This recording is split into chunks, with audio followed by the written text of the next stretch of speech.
हाँ दोस्तों, आप सभी को हमारे चैनल पे बहुत बहुत स्वागत। यदि आप हमारे चैनल पे नए हैं तो सबसे पहले आप हमारे चैनल को सब्सक्राइब करें, वीडियो को लाइक करें, वीडियो को शेयर करें। आज हम कक्षा 10 का जीव विज्ञान का पहला चैप्टर जिसका भाग 2 पढ़ने जाना है। यदि आप भाग 1 नहीं देखें तो प्लेलिस्ट में जाइए, प्लेलिस्ट में लिखा होगा क्लास 10 का जीव विज्ञान, उसको खोलकर चैप्टर वाइज आप पा जाएंगे। ठीक है, प्रत्येक विषय को डाल दिया गया है। ठीक है, हिंदी का भी डाल दिया गया आपका और विज्ञान का भी डाल दिया गया है, भौतिक विज्ञान, रसायन विज्ञान और जीव विज्ञान का भी डाला जा रहा है इस समय। ठीक है, तो आप यदि आप हमारे चैनल पर नए नए हैं तो सबसे पहले आप हमारे चैनल को सब्सक्राइब करें और वीडियो को लाइक करें। चलिए हम पढ़ते हैं मनुष्य में पाचन तंत्र तथा या आहार नाल। या तो आपसे क्वेश्चन में पूछेगा मनुष्य का पाचन तंत्र क्या परिभाषा लिखिए, या आहार नाल। यह आपका दीर्घ उत्तरीय प्रश्न है और यह आपका 8 नंबर में या तो 4 नंबर में क्वेश्चन आपको यूपी बोर्ड के पेपर में देखने को मिलेगा और यह क्वेश्चन आपका मोस्ट आईएमपी क्वेश्चन है। ठीक है, तो चलिए हम पढ़ते हैं। पढ़ने से पहले सबसे पहले हम क्या करते हैं, इसका चित्र को समझते हैं। चित्र से एक बार परिभाषा समझ लेते हैं, फिर हम क्या करेंगे, आपको उसी को जो आपको समझाए हैं उसी को हम क्या करेंगे, यहाँ पर लिख देंगे। ठीक है, तो चलिए हम थोड़ा चित्र को ध्यान से देखते हैं, उसके बाद कुछ परिभाषाएँ को समझेंगे।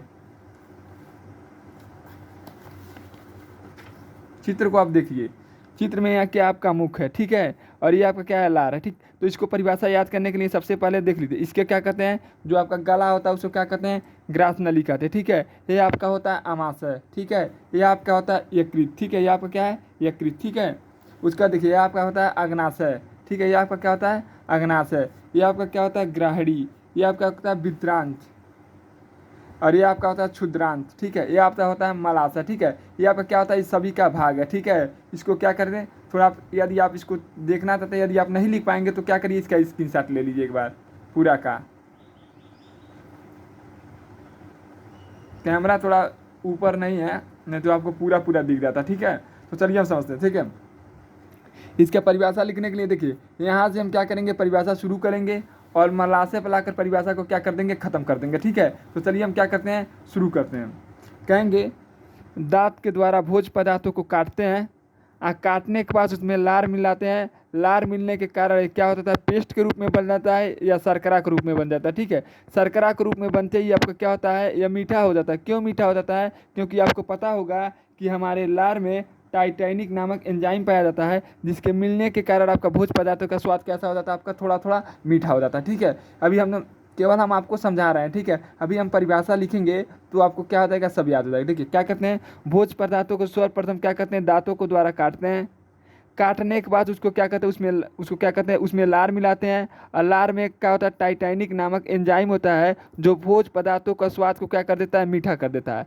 पुनः वह भोज्य पदार्थ कहाँ आता है, आपका ग्रास नली में आता है। ग्रास नली से होते हुए आमाशय में आता है और आमाशय में आने के बाद आपका भोज्य पदार्थ जो होता है 3-4 घंटा तक रहता है। ठीक है, इसलिए कहा जाता है कि कोई भी दवा आपको डॉक्टर लिखेंगे, यदि आपको कोई डॉक्टर कह देता है कि आप दवा को 8 बजे खाइएगा, फिर कहेगा 12 बजे खाइएगा, यानी 4 घंटा के अंदर आपको अंतर देता है मतलब दवा खाने के। क्योंकि जो आपका जितना भी आप 4 घंटा से पहले कुछ भी खाएंगे तो 4 घंटा तक के माल क्या होता है, आपका भोज्य पदार्थ यहाँ पर क्या होता था, एकत्रित होता है। ठीक है, 4 घंटा बाद क्या होता है, आपका कुछ निकलेगा। इसलिए आप कभी भी देखेंगे तो भोजन वोजन कर लेंगे तो आपका भोजन वोजन करे 3 या 4 घंटा बाद पुनः भोजन मांगने का आपका मतलब शरीर भोजन मांगेगा। ठीक है, उससे पहले आपका भोजन भूख नहीं लग सकता। ठीक है, क्योंकि 4 घंटा तक तब तक यह भरा रहेगा, तब तक आप इसके द्वारा यानी मुख के द्वारा कुछ खा नहीं पाएंगे। ठीक है, तो यदि आपको समझने में कहीं पर भी कोई दिक्कत हो रहा हो तो आप क्या करेंगे, तुरंत कमेंट करेंगे। एक बार हम और आपको समझाने की कोशिश करते हैं। कहेंगे दांत के द्वारा भोज्य पदार्थों को काटते हैं,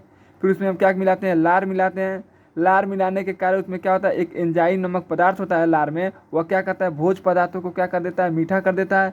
मीठा होने के बाद वो भोज्य पदार्थ कहाँ आते हैं, ग्रासनली यानी गला में। ठीक है, गला से होते हुए हमारे कहाँ आते हैं, आमाशय में। आमाशय में आने के बाद भोज्य पदार्थ आपका 3 से 4 घंटा रहते हैं और 3 से 4 घंटा रहने के बाद इसमें उसके बाद क्या होता है, धीरे धीरे इसका क्या होता है, रसाकुंज होने लगता है। ठीक है, यानी संकुचन होता है, यानी इसमें भी इसका क्या होता है, पिसाई होता है। ठीक है, जब भोज्य पदार्थ कुछ इसमें तो बड़े बड़े कड़ आ जाते हैं भोज्य पदार्थों का, मतलब पेस्ट बनाने के बाद भी यहाँ पर कुछ पूरा तो आप कुछ के खा नहीं पाएंगे, लेकिन जो बच जाता है उसको क्या करता है, आमाशय में आने के बाद इसका संकुचन होने लगता है, यानी कूचा जाता है इसको, यानी कप एकदम पेस्ट बना दिया जाता है। एकदम पेस्ट के रूप में बनाकर क्या किया जाता है, पुनः इसको क्या किया जाता है, यहाँ से जैसे आप कोई भोज्य पदार्थ खाएंगे फिर पुनः इसमें आएगा तो यह क्या करेगा, जो बना हुआ पेस्ट पदार्थ है उसको क्या करेगा, ढकेल के क्या करेगा, बाहर निकालेगा। तो जब बाहर आने के बाद कहाँ पर आ जाता है, ग्राहणी में आ जाता है। ग्राहणी पर आने के बाद क्या होता है, आपका होते हुए अग्नाशय में आता है। ठीक है, अग्नाशय में आने के बाद यहाँ पर एक अग्नाशय रस पाया जाता है जो भोज पदार्थों का 95% पाचन कर देता है। पाचन यानी समझ रहे हैं, यानी भोज पदार्थों को जो भी महत्वपूर्ण चीज़ होता है उसको क्या कर लेता है, निकाल लेता है। ठीक है, 95% पाचन आपका क्या हो जाता है, अग्नाशय में हो जाता है। ठीक है, पुनः अग्नाशय से होते हुए भोज पदार्थों को किसमें भेज दिया जाता है, क्षुद्रांत में भेज दिया जाता है। 5% पदार्थों को क्या किया जाता है, क्षुद्रांश में भेज दिया जाता है। ठीक है, क्षुद्रांश में आते आते इसमें भी क्या होता है, 2-3% क्या हो जाता है, आपका पाचन हो जाता है। ठीक है, जितना भी आपका भोज पदार्थ होता है उसके देखिए 95% पाचन आपका क्या हो जाता है, अग्नाशय में ही हो जाता है। ठीक है, अग्नाशय तक होते हुए 5% जो बचा होता है उसका क्या होता है, क्षुद्रांश में भेज दिया जाता है पाचन के लिए। तो जैसे जैसे इसमें क्या आता है इसमें भी आपका क्या होता है, इसका लगभग 3% पाचन हो जाता है और शेष बचा पदार्थ को क्या कहलाता है, मलाशय द्वारा बाहर निकाल देता है। ठीक है, शेष बचा पदार्थ को क्या कहलाता है, मलाशय द्वारा आपका बाहर निकाल देता है। एक बार और हम आपको समझाने की कोशिश कर रहे हैं। यदि आपको देखिए चित्र के द्वारा यदि आप परिभाषा को समझ दिए तो आप परिभाषा लिख लेंगे। ठीक है, क्योंकि देखिए बायोलॉजी में चित्र बहुत मायने रखता है। ठीक है, तो एक बार और हम आपको बताते हैं क्या करते हैं। सबसे पहले क्या करते हैं, भोज पदार्थों को हम क्या करते हैं, दांत को द्वारा क्या करते हैं, काटते हैं। काटने के बाद इसमें लार मिलाते हैं। लार में क्या होता है, टाइटैनिक नामक एंजाइम होता है जो भोज पदार्थों को क्या स्वाद कैसा कर देता है, मीठा कर देता है। पुनः उसे क्या करते हैं, हम ग्रास नली में भेज देते हैं और ग्रास नली से होते हुए वो आमाशय में आता है और आमाशय में आने के बाद आपका भोज पदार्थ 4 से 5 घंटा तक इसमें रसाकुंज होता है, यानी उसको पीसा जाता है, खप पीसा जाता है। ठीक है, पीसने के बाद क्या किया जाता है, उसको ढकेल ढकेल के क्या किया जाता है, भेजा जाता है, क्षुद्र ग्राहड़ी में भेजा जाता है और ग्राहड़ी से होते हुए किसमें आ जाता है, आपका अग्नाशय में आ जाता है। और अग्नाशय में आने के बाद इसमें अग्नाशय रस पाया जाता है जो भोज पदार्थों को लगभग 90% या 95% क्या कर देता है, आपका पाचन कर देता है। ठीक है, 95% लगभग 90-95% मान लीजिए आपका क्या हो जाता है, यहाँ पर पाचन हो जाता है अग्नाशय में। शेष पदार्थ का क्या कर देता है, क्षुद्रांत में देता है और क्षुद्रांत में उसका 3-4% क्या हो जाता है, पाचन हो जाता है। उसके बाद जो भाग बच जाता है भोज पदार्थों का उसको क्या करता है, मलाशय द्वारा आपका क्या करता है, कर लेता है, बाहर निकाल देता है। ठीक है, आपको परिभाषा समझने में कहीं पर भी कोई दिक्कत हुआ हो तो आप कमेंट करेंगे। यदि आपको हमारा वीडियो अच्छा लगे तो आप हमारे चैनल को सब्सक्राइब करेंगे। चलिए हम क्या करते हैं, इसको एक बार लिखते हैं। चलिए अब क्या करते हैं, आपका परिभाषा लिखना चालू करते लिखेंगे। जब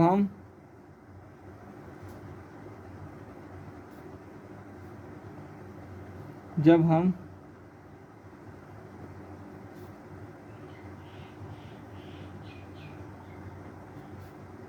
भोज पदार्थों को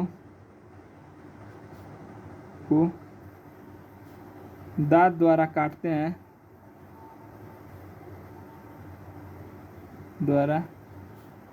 काटकर हैं, क्या कहते हैं, भोज पदार्थों को क्या कहते हैं, दांत द्वारा काट कर मुख में लेते हैं। ठीक है, दांत द्वारा काट कर क्या लेते हैं, मुख में लेते हैं। यहाँ तक आपको समझ में आ गया। जब हम भोज पदार्थ को क्या कहते हैं, दांत द्वारा काटते हैं और मुख में लेते हैं और मुख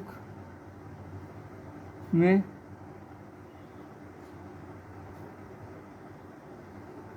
लेते हैं। ठीक है, क्या कहते हैं, भोज पदार्थ को क्या कहते हैं, दांत द्वारा काटते हैं और उसको मुख में लेते हैं। तो इसमें देखिए, इसमें लार मिलते देखिए क्या कहेंगे, तो उसमें भोज क्या कहेंगे, लार क्या कहते हैं, मुख में लेते हैं। क्या कहेंगे, जब भोज पदार्थों को हम क्या कहते हैं, दांत द्वारा काटते हैं उसको किस में लेते हैं, मुख में लेते हैं। तो लिखेंगे लिखेंगे तब भोज पदार्थों को चबाया जाता है।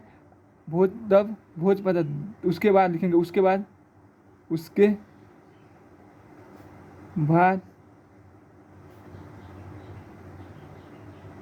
भोज पदार्थों को चबाया जाता है, को चबाया जाता है, उसमें लार मिलाते हैं और पुनः लार मिलता है, पुनः उसमें लार मिलता है, पुनः लार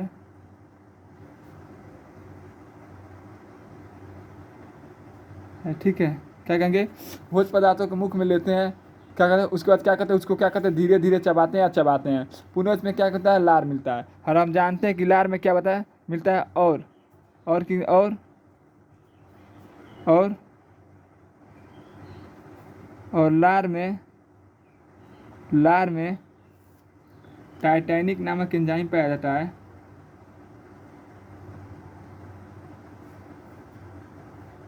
टाइटैनिक नामक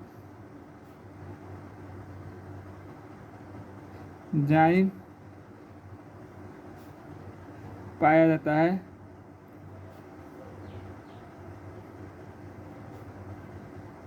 पाया जाता है पाया जाता है जो भोज्य पदार्थों का स्वाद मीठा कर देता है, जो भोज्य पदार्थों का पदार्थों का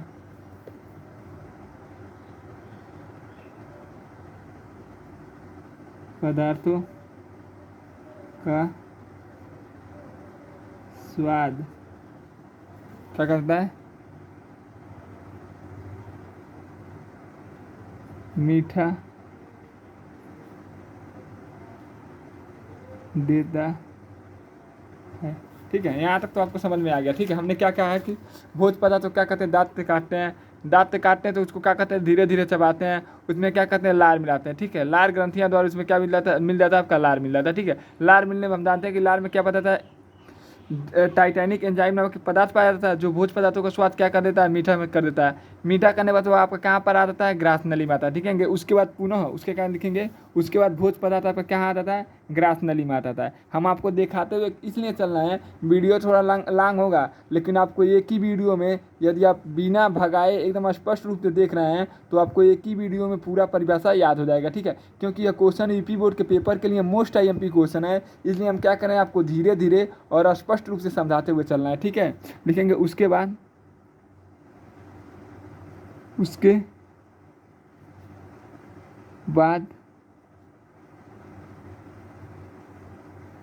भोज्य पदार्थ ग्रास नली में आ जाता है।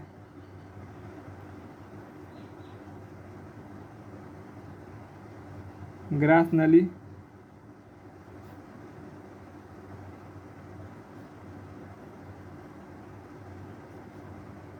आ जाता है। ठीक है, क्या कहते हैं, उसके बाद आपका किस में आ जाता है, ग्रास नली में आ जाता है। उसके बाद लिखेंगे ग्रास नली में आता है, ग्रास नली के बाद लिखेंगे ग्रास नली में आ जाता है, उसके बाद लिखेंगे ग्रास नली के बाद वो किस में आ जाता है, आपका आमाशय में आ जाता है। और आमाशय में कब तक रहता है, 3 से 4 घंटा आपका क्या होता है, आमाशय में रहता है। उसके बाद इसमें क्या होता है, इसका रसाकुंज होता है। रसाकुंज में नहीं होता है, इसको पीसा जाता है। पुनः इसको क्या किया जाता है, पेस्ट के रूप में क्या किया, ढकेल कर क्या किया जाता है, बाहर निकाला जाता है। किसमें निकाला जाता है, ग्राहड़ी में।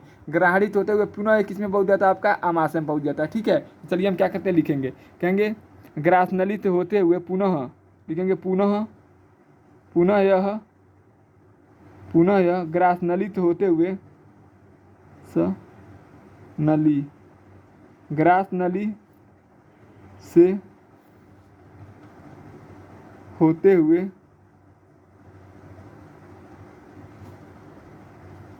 ग्रास नली से होते हुए आमाशय में आ जाता है।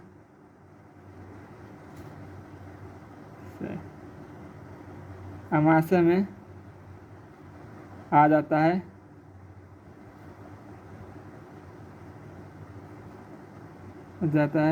और यहाँ पर 4 से 5 घंटा पड़ा रहता है।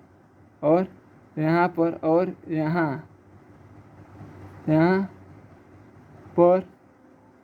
4 से 5 घंटा पड़ा रहता है।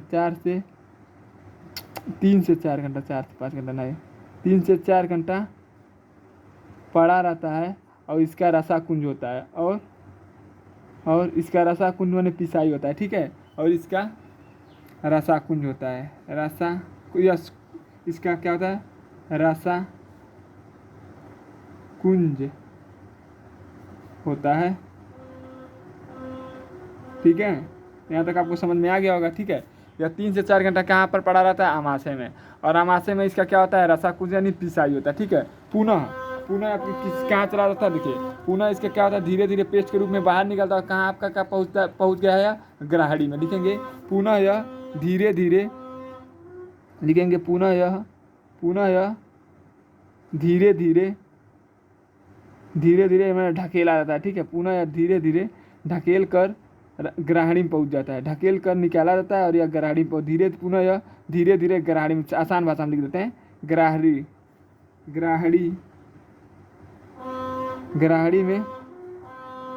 में पहुंचता है।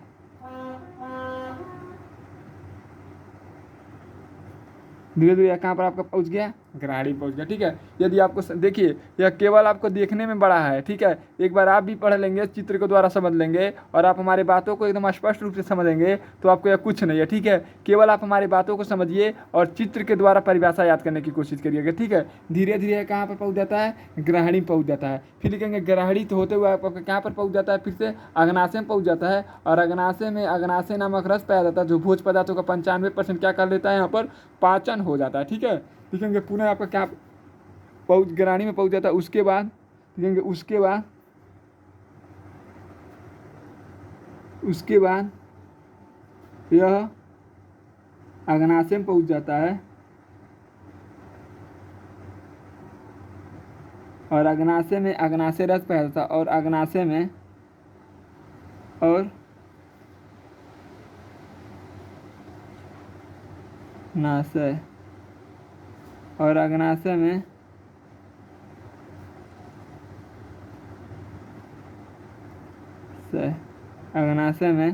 अग्नाशय रस पाया जाता है जो भोज पदार्थों का 95% पाचन कर देता है और जो रस पाया जाता है जो भोज पदार्थों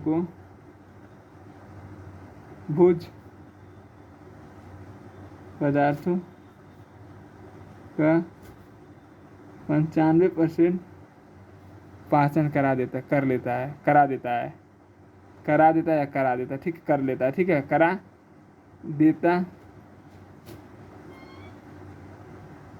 ठीक है, यहाँ तक तो आपको समझने में कोई दिक्कत हुआ हो तो अब बताइएगा। सबसे पहले हम क्या करते हैं, भोज पदार्थों को दांतों द्वारा काटते हैं, उसको चबाते हैं, चबाने के बाद उसमें लार मिलाते हैं। लार में क्या होता है, टाइटैनिक नामक अम्ल एंजाइम पाया जाता है जो स्वाद उसका क्या कर देता है, मीठा कर देता है। फिर वो आपका क्या होता है, ग्रासनली द्वारा होते हुए अग्नाशय में आ जाता है और अग्नाशय में आने के बाद आपका 3 से 4 घंटा पड़ा रहता है। पुनः आपका क्या होता है, यहाँ देखिए, पुनः आपका क्या होता है, ग्राहड़ी द्वारा धीरे धीरे कहाँ पर पहुँच जाता है, अग्नाशय में पहुँच जाता है और अग्नाशय में अग्नाशय नामक ग्रंथ रस पाया जाता है जो भोज पदार्थों का 95% क्या कर लेता है, आपका पाचन कर लेता है। शेष 50 भोज पदार्थों को क्या कहाँ पर बेच देता है, क्षुद्रांत में बेच देता है। यहाँ पर भी इसका 3% पाचन हो जाता है और उसके बाद शेष 50 पदार्थ को क्या करता है, मलाशय द्वारा बाहर निकाल देता है। ठीक है, कहेंगे शेष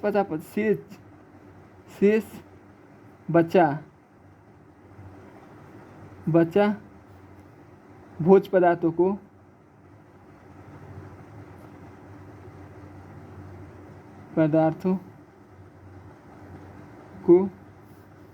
इस क्षुद्रांत में बेच देता है।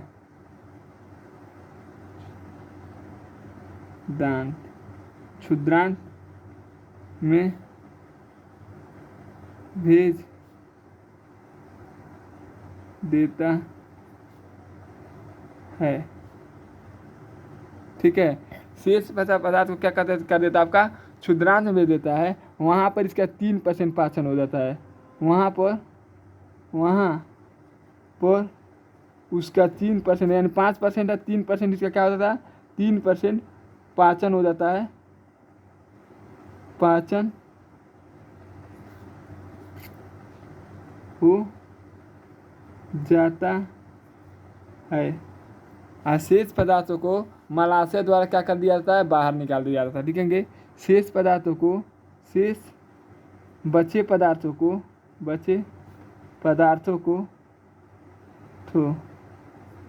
को मलाशय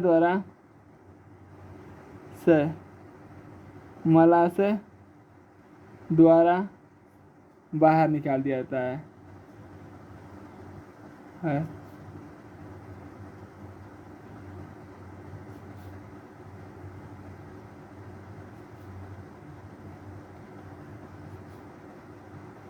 ठीक है, ये आपका क्या होता है, पाचन क्रिया होता है। ठीक है, पाचन आहार नाल में यानी पाचन किस तरह होता है तो आप समझ गए होंगे। यानी 95% पाचन आपका क्या होता है, अग्नाशय में होता है। शेष 5% क्या होता है, क्षुद्रांत में होता है। उसमें शेष में क्या होता है, आपका 3% होता है, लेकिन 2% हम क्या करते हैं, बाहर निकाल देते हैं। ठीक है, तो देखिए यदि आपको समझने में कहीं पर भी कोई दिक्कत हुआ हो तो आप क्या करेंगे, तुरंत कमेंट करेंगे और आप बताएंगे कि आपको हमारा वीडियो कैसा लगा। ठीक है, चलिए आपका अगला परिभाषा देखते हैं। अगला हम पढ़ते हैं श्वसन।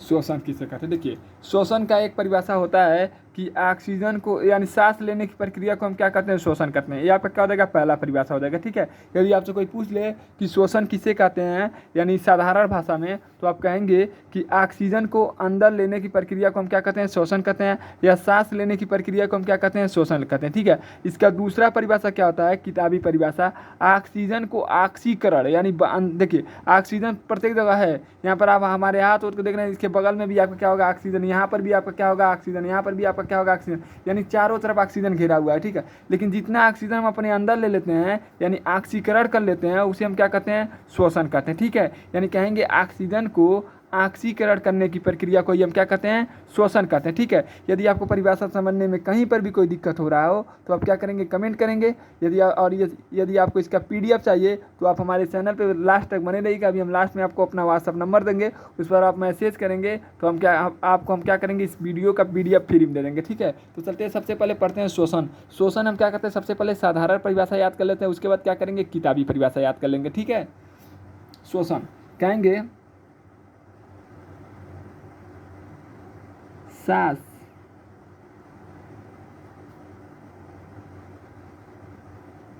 लेने की प्रक्रिया को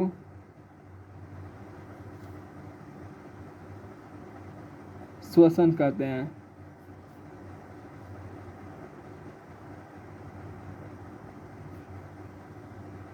ठीक है, कहेंगे कि सांस लेने की प्रक्रिया को हम क्या कहते हैं, श्वसन कहते हैं। यहाँ पर केवल याद करने के लिए और दूसरे को बताने के लिए। ठीक है, यह परिभाषा आप पेपर में मत लिखिएगा। ठीक है, ये केवल हम आपको बता रहे हैं कि श्वसन का एकदम आसान यानी साधारण भाषा में आपका क्या परिभाषा होता है। ठीक है, लेकिन किताबी परिभाषा क्या होता है, कहेंगे ऑक्सीजन को ऑक्सीकरण करने की प्रक्रिया को ही हम क्या कहते हैं, श्वसन कहते हैं। ठीक है, यानी ऑक्सीजन को अंदर खींचने की प्रक्रिया को ही हम क्या कहते हैं, श्वसन कहते हैं। ठीक है, तो कहेंगे दूसरे का परिभाषा इसका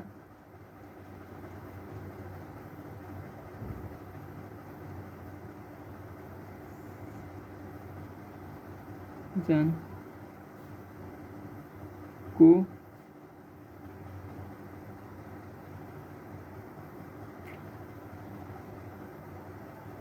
ऑक्सीजन को ऑक्सीकरण करने की प्रक्रिया को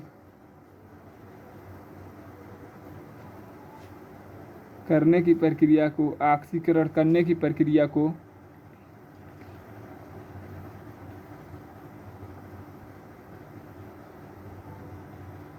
श्वसन कहते हैं।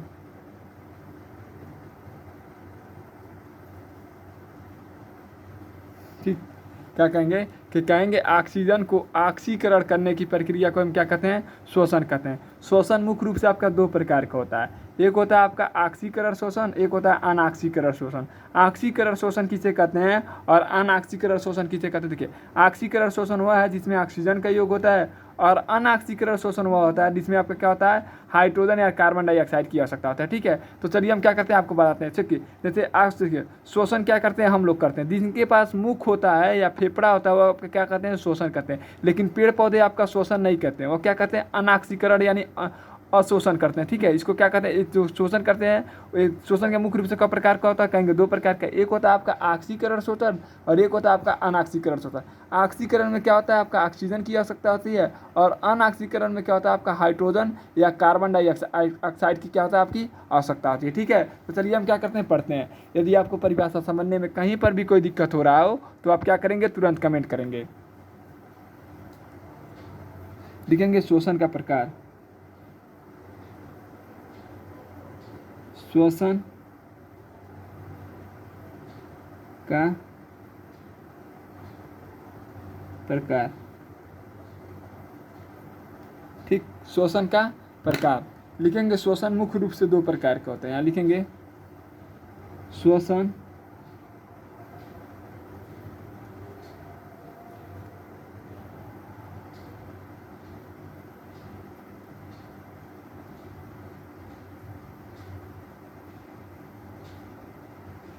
दो प्रकार के होते हैं।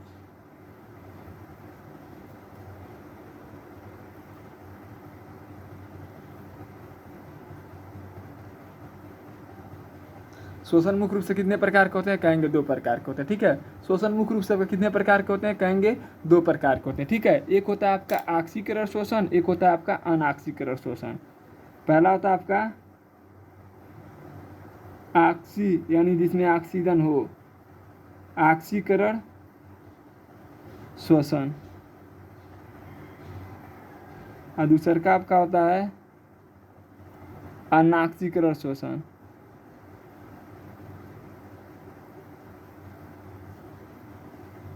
करण शोषण, ठीक है। एक होता है आपका क्या, ऑक्सीकरण शोषण, और एक होता है आपका अनऑक्सीकरण शोषण। आप समझते हैं कि ऑक्सीकरण शोषण किसे कहते हैं और अनऑक्सीकरण शोषण किसे कहते हैं। तो ऑक्सीकरण शोषण में क्या होता है, आपका ऑक्सीजन का योग होता है, और अनऑक्सीकरण शोषण में क्या होता है, आपका हाइड्रोजन का योग, हाइड्रोजन का योग होता है या कार्बन डाइऑक्साइड का योग होता है, ठीक है। यह आपका क्या होता है, सभी जीव जंतु करते हैं, और यह आपका क्या होता है, पेड़ पौधे करते हैं, ठीक है। चलिए अब हेडिंग डालते हैं आपका ऑक्सीकरण शोषण।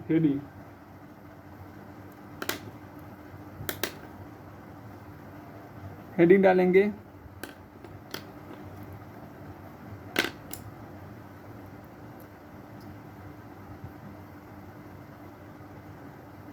ऑक्सीकरण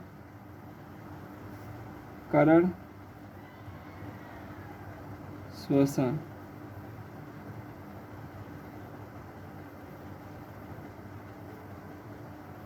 ठीक है। हेडिंग क्या डालेंगे, ऑक्सीकरण शोषण, ठीक है। तो कहेंगे वह शोषण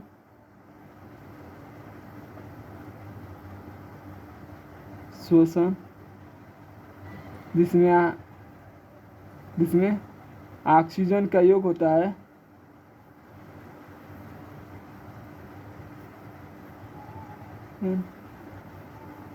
का योग होता है,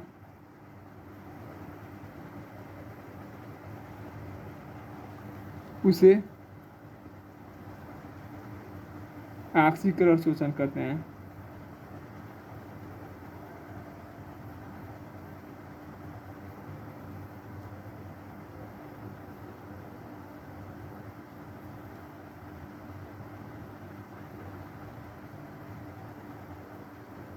ठीक।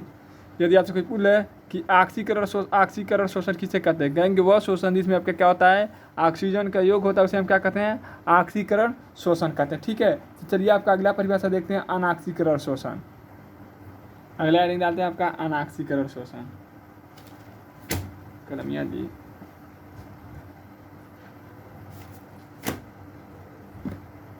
ठीक है। हेडिंग डालते हैं, थोड़ा कलम ढीला गया था।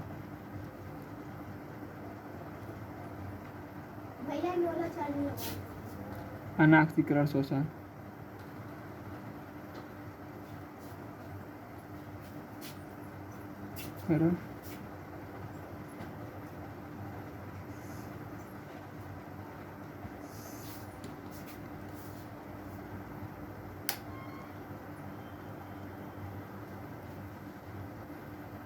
कहेंगे कि वह शोषण जिसमें ऑक्सीजन का योग नहीं होता है, हाइड्रोजन और कार्बन डाइऑक्साइड का योग होता है, उसे हम क्या कहते हैं, अनऑक्सीकरण शोषण कहते हैं, ठीक है। कहेंगे वह शोषण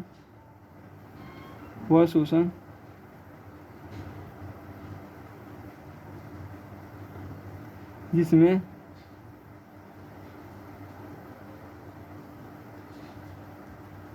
ऑक्सीजन का योग नहीं होता है,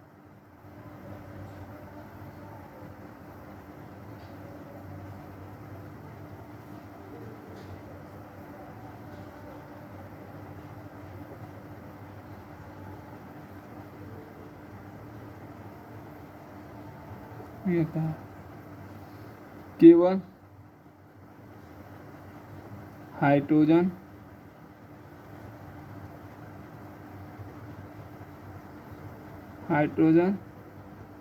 और कार्बन डाइऑक्साइड यानी CO2 का योग होता है,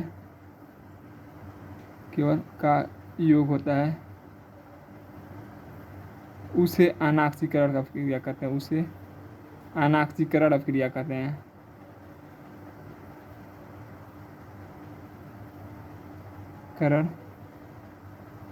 अनऑक्सीकरण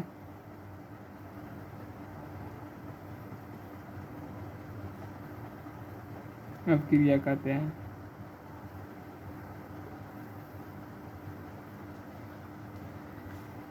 यदि आपको परिभाषा समझने में कहीं पर भी कोई दिक्कत हुआ हो तो आप क्या करेंगे, तुरंत कमेंट करेंगे, ठीक है।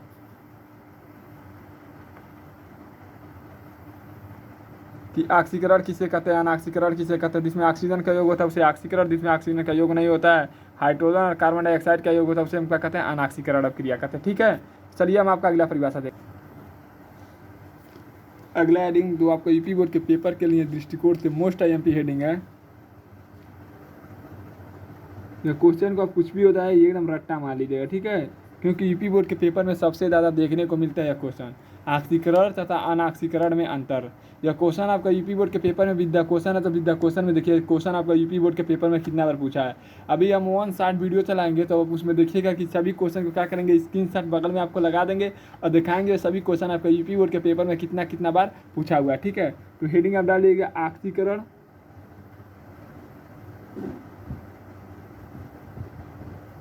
ऑक्सीकरण तथा अनऑक्सीकरण में अंतर।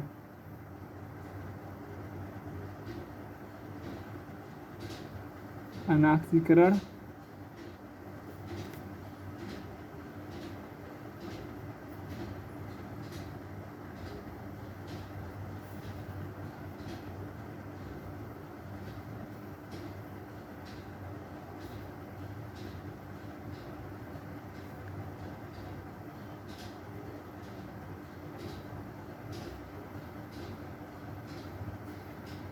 है कि ऑक्सीकरण और अनऑक्सीकरण में हमको क्या बताना है, अंतर।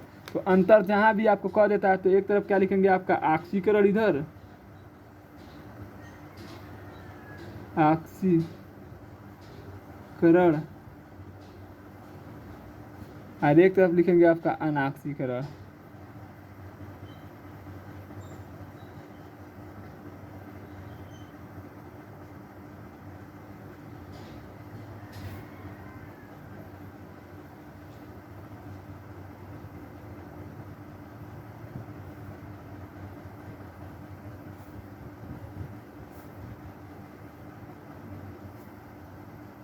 ठीक है, ऑक्सीकरण और अनऑक्सीकरण, ठीक है। इसमें क्या कर, सबसे पहले लिखेंगे कि इसमें ऑक्सीजन का योग होता है, इसमें ऑक्सीजन का योग नहीं होता, ठीक है। सबसे पहले हम क्या करते हैं, इसमें हेडिंग, पहला हेडिंग डालते हैं, लिखेंगे इसमें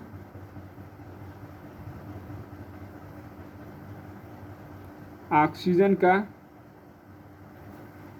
क्या होता है, इसमें योग होता है, और इसमें क्या होता है, आपका ऑक्सीजन का योग नहीं होता, ठीक है। तो जहाँ पर भी आपको कहीं पर भी कोई दिक्कत हो तो आप क्या करेंगे, तुरंत क्या करेंगे, कमेंट करेंगे, ठीक है। लिखेंगे इसमें ऑक्सीजन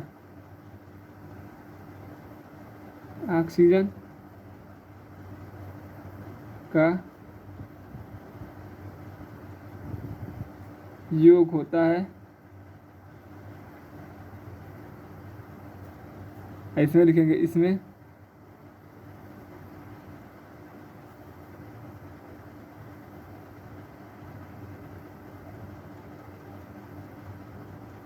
ऑक्सीजन का योग नहीं होता है,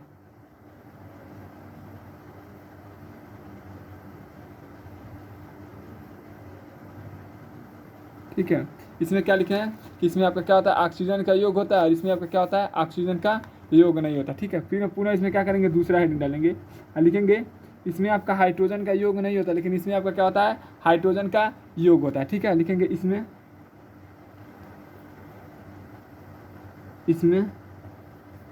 हाइड्रोजन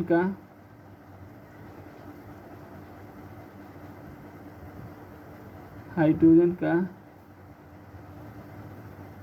योग नहीं होता है, क्योंकि आपका क्या है, ऑक्सीकरण है, ठीक है, नहीं होता है। और इसमें आपका क्या होता है, इसमें हाइड्रोजन का योग होता है, हाइड्रोजन का योग होता है।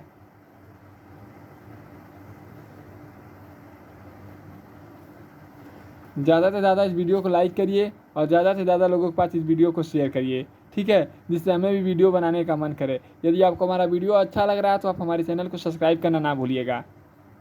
इसके तीसरा लिखेंगे, इसमें बहुत कम मात्रा में कार्बन डाइऑक्साइड की आवश्यकता होती है। क्या करेंगे इसमें, क्योंकि आदमी कार्बन डाइऑक्साइड को नहीं ज़्यादा लेते, ठीक है। लिखेंगे इसमें आवश्यकता होती है लेकिन बहुत कम होती है, ठीक है। इसमें CO2 की कम आवश्यकता होती है, कम आवश्यकता होती है।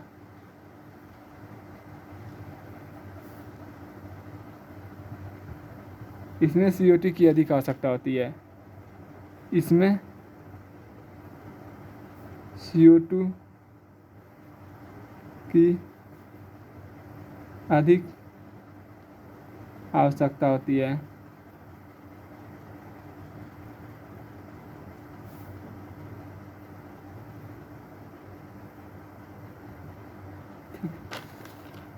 एकदम आपको बेहतर तरीका से समझते हुए जाना है, ठीक है। कहीं पर भी कोई दिक्कत होगा तो आप क्या करेंगे, तुरंत कमेंट कर देंगे, ठीक है। इसके बाद लिखेंगे ऑक्सीजन में आप एकदम याद करते हुए चलिएगा। यदि आपको कहीं पर भी कोई दिक्कत हो रहा तो तुरंत आप क्या करेंगे, कमेंट कर देंगे, ठीक है। लिखेंगे इसमें 38 ATP ऑक्सीजन के अणु बनते हैं, ठीक है। लिखेंगे इसमें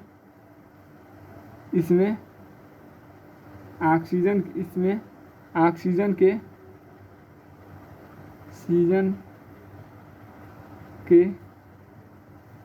38 ATP अणु बनते हैं।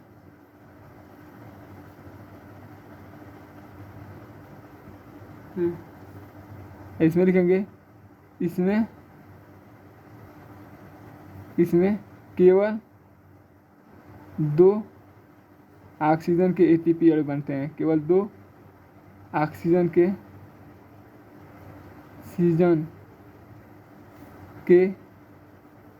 ATP अणु बनते हैं।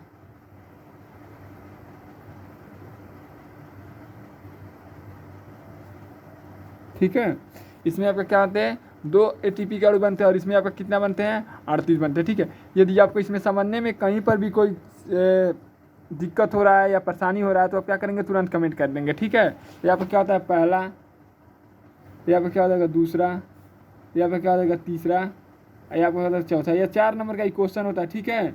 अब क्या कहते हैं, एक लिखवा देते हैं एक्स्ट्रा आपको, ताकि यदि आप इस चारों में से कोई एक भूल जाए उसके जगह पर क्या कर लेंगे, लेकिन आपको 4 ही लिखना होता है क्योंकि आपका 4 नंबर का क्वेश्चन है, ठीक है। 5वां लिख देते हैं, लिखेंगे यह प्रक्रिया, लिखेंगे कोशिका द्रव्य के साथ साथ माइटोकॉन्ड्रिया में क्या होता है, संबंध होता है, लेकिन यह क्रिया पर क्या होता है, कोशिका के बाहर होता है, ठीक है। यह पर क्या होता है, कोशिका के बाहर होता है, ठीक है। लिखेंगे यह क्रिया कोशिका के अंदर होता है और यह क्रिया आपका क्या होता है, कोशिका के बाहर होता है। एकदम आसान तरीके से याद करेंगे, माइटोकॉन्ड्रिया फंड्रिया याद करेंगे तो थोड़ा समय लगेगा, लेकिन एकदम आसान तरीके से आप याद करेंगे तो कहेंगे यह क्रिया कोशिका के अंदर संपन्न होता है, कोशिका के अंदर संपन्न यानी होता है, और यह क्रिया का कोशिका के बाहर संपन्न होता है। लिखेंगे यह क्रिया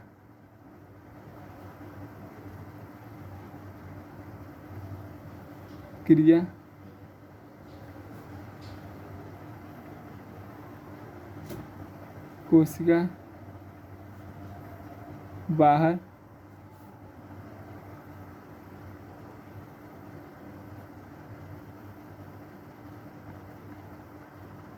ठीक है। या इतना परिभाषा आपको लिखवा दिए हैं।